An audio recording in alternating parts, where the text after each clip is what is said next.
Hello my dear students, history classes में आपका बहुत बहुत स्वागत है। हमें विश्वास होगा कि आप बहुत अच्छे से पढ़ाई कर रहे होंगे और हम लोग पढ़ रहे हैं कक्षा 10 का भौतिक विज्ञान, जिसमें आज हम लोग पढ़ेंगे प्रतिरोधों का संयोजन। क्या पढ़ेंगे? प्रतिरोधों का संयोजन।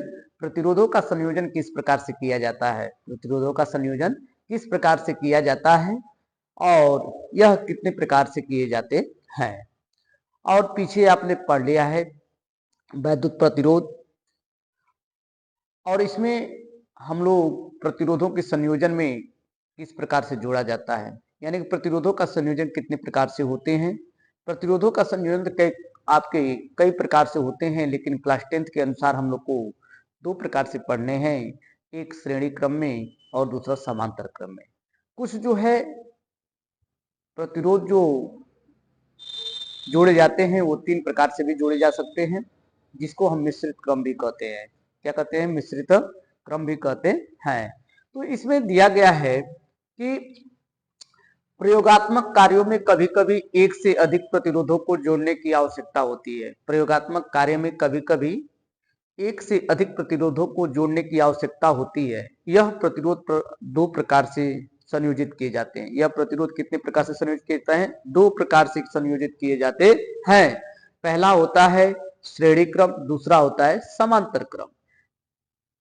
लेकिन कभी कभी प्रतिरोधों को इस प्रकार भी जोड़ा जाता है या जोड़ना होता है। कुछ प्रतिरोध श्रेणी क्रम में तथा कुछ प्रतिरोध समांतर क्रम में जोड़े जाते हैं, तो इन्हें हम मिश्रित क्रम का संयोजन कहते हैं। इन्हें क्या कहते हैं? मिश्रित क्रम का संयोजन कहते हैं। तो इसमें यह दिया गया है, और किसी वैद्युत परिपथ में किन्हीं दो बिंदुओं के बीच लगे कई प्रतिरोधों को हटाकर उसके स्थान पर एक ऐसा प्रतिरोध लगा दिया जाता है जिसके परिपथ की धारा तथा उन दोनों बिंदुओं के बीच विभवांतर के मान में कोई परिवर्तन न हो। प्रतिरोध को तुल्य प्रतिरोध भी कहा जाता है। ऐसे प्रतिरोध को क्या कहते हैं? तुल्य प्रतिरोध कहते हैं। ये हो गया आपका प्रतिरोधों का संयोजन। अब इसके प्रकार में हम लोग को देखना है प्रतिरोधों का संयोजन। ठीक है, इसमें प्रतिरोधों का संयोजन में हम लोग को पढ़ना है, दो प्रकार से पढ़ना है। पहला है श्रेणी क्रम, पहला पढ़ना है श्रेणी क्रम। दूसरा पढ़ना है हम लोग को समांतर क्रम। समांतर क्रम ये हम लोग को क्लास 10th के अनुसार पढ़ना है दो प्रकार से। तो इसमें अब हम लोग पढ़ेंगे पहला, यानी कि श्रेणी क्रम। इसमें हम लोग पहला पढ़ेंगे श्रेणी क्रम।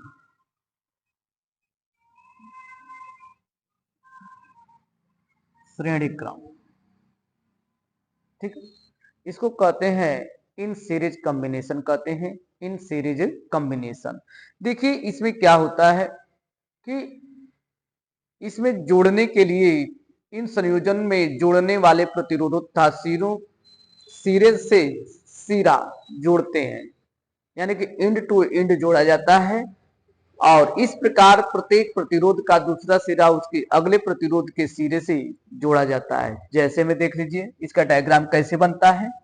यहां से एक बिंदु हमारा है, यहां से आपका एक प्रतिरोध, फिर इसके आगे दूसरा प्रतिरोध हम जोड़ेंगे, फिर इसके आगे हम तीसरा प्रतिरोध जोड़ेंगे। कई प्रतिरोध भी जोड़ सकते हैं, इसमें कोई दिक्कत नहीं है। यह बिंदु ए हो जाएगा, यह बिंदु बी, यह बिंदु सी और यह बिंदु डी हो जाएगा। अब यह एक प्रकार का प्रतिरोध रखा गया है। इन प्रतिरोधों को एक हम बैटरी से जोड़ते हैं, यानी कि एक हम सेल से जोड़ते हैं। जब एक सेल से जोड़ देते हैं तो इसमें ये धारा प्रवाहित होने लगती है। इसमें ये धारा प्रवाहित होने लगी, कैपिटल आई धारा प्रवाहित हो जाती है। यह प्लस है, यह माइनस सिरा है, यह आपकी कुंजी के है। तो यह आपका बिंदु ए है, ए से बी, बी से सी, सी से डी। यह आपका प्रतिरोध आपका R1 है, यह प्रतिरोध आपका R2 है, यह प्रतिरोध आपका R3 है। इसमें धारा सब में समान रूप से बहती है, लेकिन इनके वैद्युत विभवों का मान अलग अलग होता है, विभवांतर का मान अलग अलग। V1 इसमें हो जाएगा V2 और इस सिरे में हो जाएगा V3। एकदम ध्यान देना है इसको कि डायग्राम बनाते समय कहीं पर भी ऐसे आपको दिखाई दे, एकदम सीधे सीधे में आपको दिखाई देगा प्रतिरोध, तो समझ जाइए कि कौन सा क्रम है, श्रेणी क्रम है। कौन सा क्रम है, श्रेणी क्रम है। और पहले प्रतिरोध का सिरा पहला, यानी कि पहले प्रतिरोध का पहला सिरा तथा अंतिम प्रतिरोध का दूसरा सिरा सेल से जोड़ देते हैं। ये प्रथम आपको दिया गया है, प्रथम प्रतिरोध है, प्रथम प्रतिरोध का सिरा और अंतिम प्रतिरोध का सिरा ला करके हम सेल से जोड़ देते हैं। तो इन संयोजन में कभी कभी प्रतिरोध में एक समान की धारा प्रवाहित होती है तथा इनके सिरों के बीच विभवांतर तथा इनके प्रतिरोध के अनुसार अलग अलग होते हैं। जब यहां से धारा प्रवाहित हो रही है तो यह आपकी बैटरी है। जब यहां से धारा ये प्रवाहित हो रही है तो इसमें जो ये प्रतिरोध दिया गया है R1, R2 और R3, तो पहले प्रतिरोध में विभवांतर इसका V1 है, दूसरे प्रतिरोध में विभवांतर V2 है, तीसरे प्रतिरोध में विभवांतर V3 है तथा इनमें एक समान की धारा प्रवाहित होती है। इनमें क्या होती है, एक समान की धारा प्रवाहित होती है। इसके आधार पर हम लोग को देखना है कि इसमें प्रतिरोध दिए गए हैं, तो इसमें तीनों प्रतिरोध हैं, R1, R2 और R3 है। तो इसमें दिया गया है, तो इसको हम लोग पढ़ेंगे, लिखेंगे कि माना, ठीक है, लिखेंगे कि माना तीन प्रतिरोध, लिखेंगे माना तीन प्रतिरोध, माना तीन प्रतिरोध R1, R2 व R3 परिपथ के अनुसार, परिपथ के अनुसार, परिपथ के अनुसार श्रेणी क्रम में, श्रेणी क्रम में, श्रेणी क्रम में संयोजित है, श्रेणी क्रम में संयोजित है।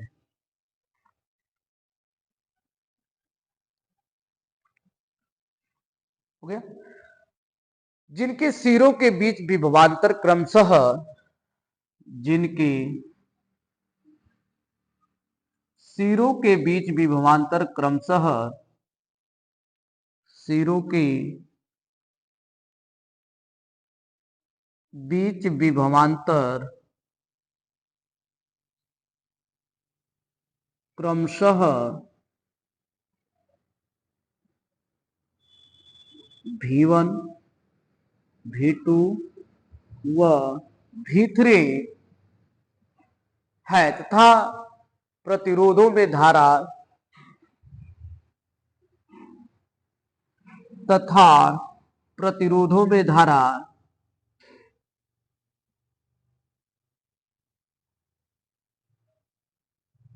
रोधों में धारा कैपिटल I प्रवाहित होती है,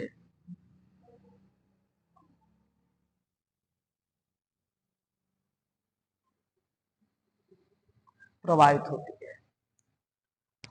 ओम के नियम के अनुसार, ओम के नियम के अनुसार, ओम के नियम के अनुसार आपने ओम का नियम पीछे पढ़ चुके हैं, V बराबर I इंटू R पढ़ चुके हैं। तो इसमें आपका पहले प्रतिरोध में ओम का नियम लगेगा, दूसरे प्रतिरोध में ओम का नियम लगेगा, तीसरे प्रतिरोध में ओम का नियम लगेगा। अब इसमें दिया गया है सब में विभव का भी, यानी विभवांतर का मान अलग अलग है, प्रतिरोध भी अलग अलग है, लेकिन सब में धारा एक समान प्रवाहित हो रही है। तो अब इसमें पहले प्रतिरोध के लिए हो जाएगा, पहले प्रतिरोध के लिए ओम का नियम, दूसरे प्रतिरोध के लिए ओम का नियम, तीसरे प्रतिरोध के लिए ओम का नियम ये कार्य करता है। तब इसमें आपको यह पहले, यानी कि V1 बराबर यह हो जाएगा I इंटू R1 हो जाएगा, इसमें दिया गया है, आई इंटू क्या हो जाएगा, R1 हो जाएगा। तब इसके स्थिति के आधार पर इसको प्रदर्शित करना है, तो अब यहां से हम रख सकते हैं। ठीक है, तो अब यहां पर आपको देखना है, यहां पर ओम के नियम के अनुसार सब में धारा समान, तो I इंटू R1। फिर आपका ये दूसरे के लिए V2 बराबर I इंटू R2, यह इक्वेशन नंबर 1 हो जाएगा, यह इक्वेशन नंबर 2 हो जाएगा। फिर यहां पर आपका V3 बराबर I into R3, equation number 3 हो जाएगा। कितना हो गया, इक्वेशन नंबर 3 हो गया। फिर परिपथ में लगी बैटरी का विभवांतर भी हो, तो अब बैटरी में ये विभवांतर भी हो, तब लिखेंगे कि बैटरी में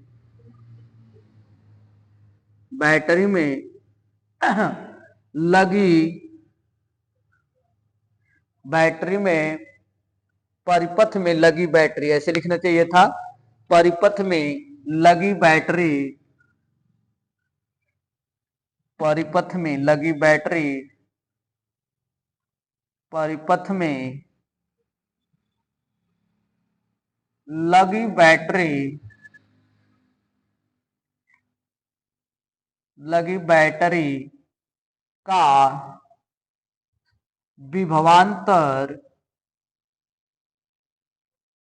विभवांतर कैपिटल भी हो, तो कैपिटल भी हो, तो कैपिटल भी हो, तो यानी कि V बराबर V1 plus V2 plus V3 हो जाएगा। यह इक्वेशन नंबर आपका 4 हो जाएगा। अब यहां से हम लोग को कहना है कि समीकरण 1 2 3 से लिखेंगे कि समीकरण 1 2 व 3 से V1 V2 V3 का मान समीकरण 4 में रखने पर, तो समीकरण नंबर 4 में ला करके रखेंगे तो यह हो जाएगा V बराबर I into R1 plus I into R2 plus I into R3, क्या हो जाएगा, I इंटू R3 हो गया। अब यह समीकरण पर रखा गया। अब इसी के आधार पर ये दे दिया गया है। तब इसमें आप जानते हैं कि यहां से आपको भी बराबर, यहां से I कॉमन ले लेंगे, कोष्टक में हो जाएगा R1 plus R2 plus R3, dot dot रहेगा। फिर इसके बाद पुनः ओम के नियम के अनुसार,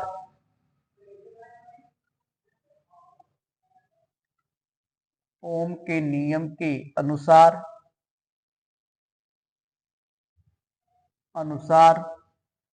तो आपने पढ़ा है कि V बराबर I इंटू क्या हो जाएगा, R। तो यह समीकरण नंबर बन गया था आपका 5, यह समीकरण नंबर हो गया 6। लिखाएगा कि समीकरण 5 से, समीकरण 6 से V का मान समीकरण 5 में रखने पर, 5 में रखने पर हो जाएगा।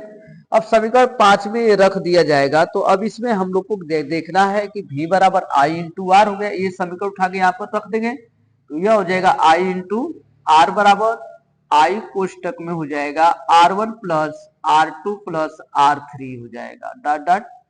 फिर इस I से यह I कट गया, तो R बराबर आपको ज्ञात हो जाएगा कि R1 plus R2 plus R3 एक ज्ञात हो गया, प्लस डॉट डॉट डॉट आगे की तरफ, ये फार्मूला हो गया।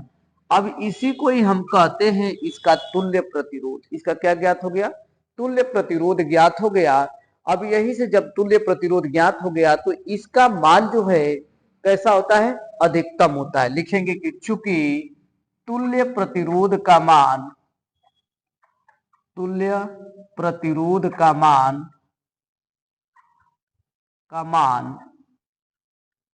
श्रेणी क्रम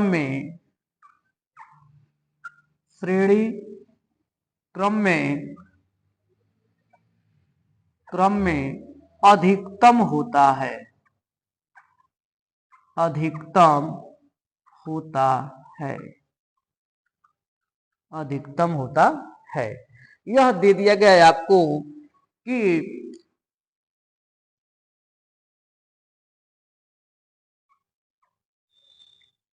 परिपथ में लगी, साफ नहीं दिख रहा था ये, यहां पर भी हो तो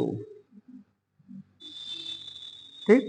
यह हो गया आपके श्रेणी क्रम में, एकदम इंपॉर्टेंट है आपके परीक्षा की दृष्टि के लिए। एकदम इतना आपको पूछ देगा तो आपको इतना जो है हल करना होता है। इसी तरह से इससे अधिक नहीं लिखना होता है, एकदम ध्यान से देखना है।